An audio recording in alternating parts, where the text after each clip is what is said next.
ببداية عهده قرر الرئيس شارحيلو يطهر القضاء والإدارة.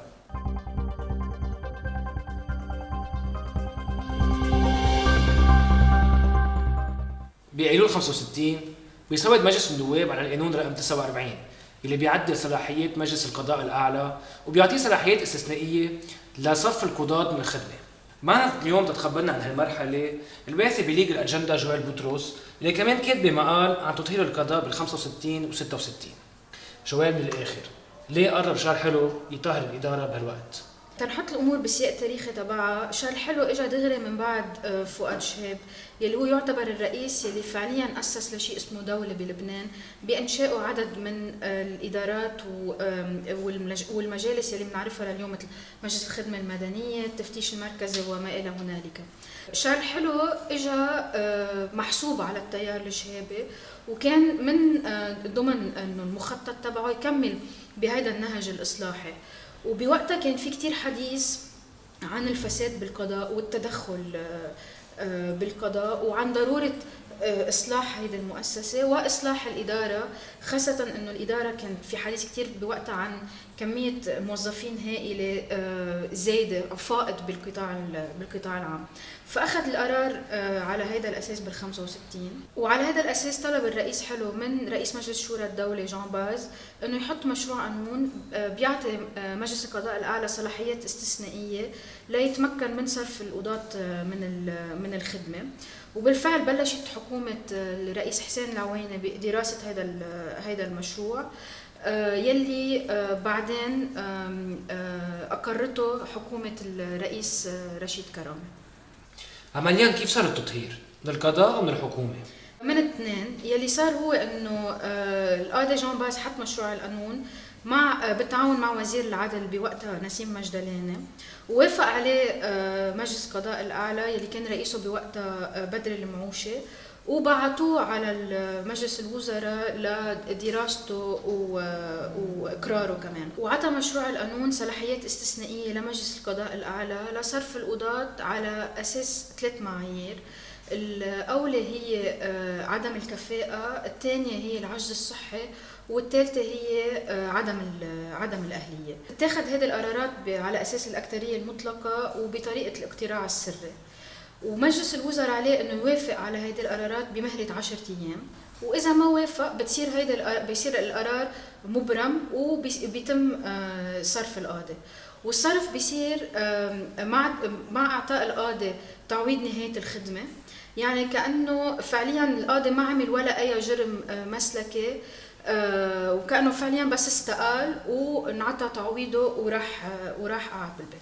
فيعني قاضي فاسد فيه يروح على البيت مع تعويضه كأنه ما عمل شيء؟ فعليا هو هذا اللي صار، والشيء اللي بيثبت انه ما لقطوا ولا تهمة فساد على القضاة يلي تم صرفهم. يعني اذا بنرجع بوقتها لارشيف الصحف، القضاة يلي انصرفوا من الخدمة معظمهم قال انه انصرف من وراء اسباب صحيه. حتى في قاضي انصرف لانه قالوا انه كان عنده علاقه بالماسونيه وبالاكراد. والشيء اللافت بوقتها انه رئيس مجلس شورى الدوله يلي حط مشروع القانون هو اول قاضي انصرف من الخدمه. والشيء كمان الكتير اساسي اللي لازم نقوله انه القانون ما عطى القاضي حق الدفاع عن حاله. يعني مجلس القضاء الأعلى بياخد قرار بصرف القاضي، وما بيسمح له للقاضي بأنه يدافع عن نفسه.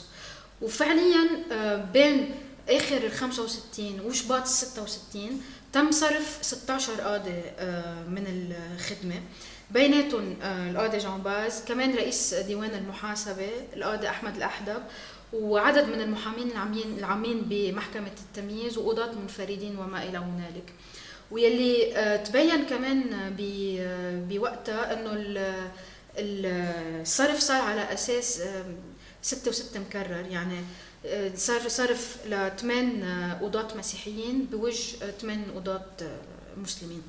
طيب بالاخر هذه الحمله صار في منها نتائج ملموسه او كان بس حكي شعبوي وقطعت مرور الكرام وما صار شيء بعدها؟ فعليا لا، ما حققت ولا اي هدف غير انه تم صرف هدول القضاة وحوالي 300 موظف اذا ماني غلطانه بالرقم من الادارات العامه.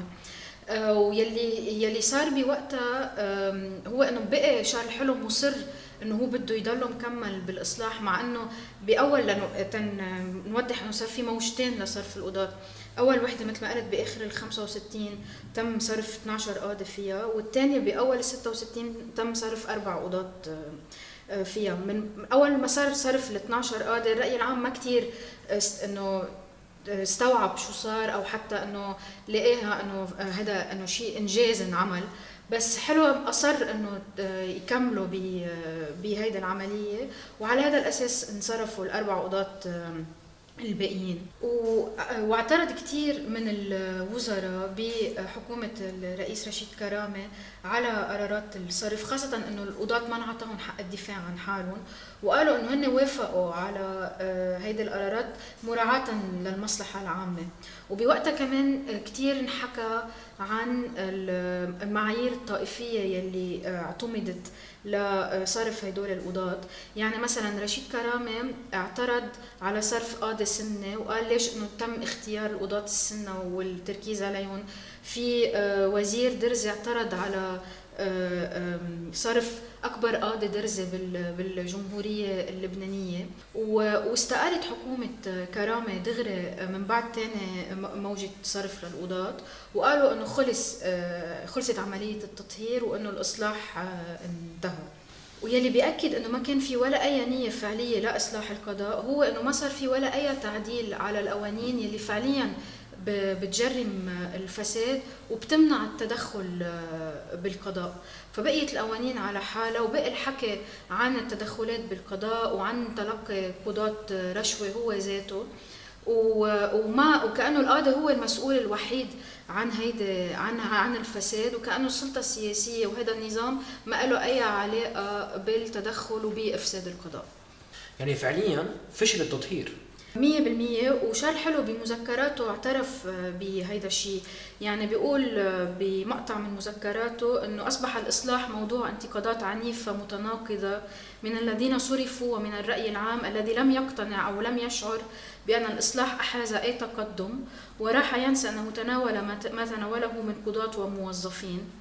إذن هذا المفهوم للإصلاح الذي جعل منه إدانة وتطهيرا كان ظالما للقضاة بما نسب إليهم من تهم دون أن يتاح لهم الدفاع عن أنفسهم.